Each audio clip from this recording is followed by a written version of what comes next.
ఇంట్లో వెళ్లి కూర్చున్న పిశాచిని కూడా హాజరుపరచాలి. నేను ఇక్కడ లోపల వచ్చేటప్పుడు చూశాను కొంతమంది చచ్చిపోతున్నారు.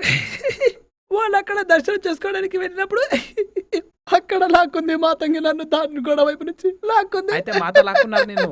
ఆ కార్నర్ పైన ఉన్నాను నేను. నీ రాక్షసిని ఇప్పుడే బంధిస్తాను చూడు. ఇప్పుడు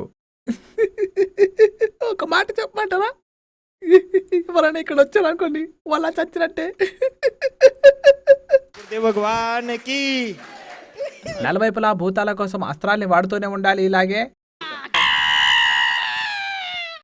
ఇంకా వేగం పెంచాలి. దీనిపైన పన్నాగాస్త్రాన్ని ఉపయోగించాలి. వేల కొద్ది సర్పాలను ఉత్పత్తి చేసి ఈ రాక్షసి పైన కాటు వేయించాలి.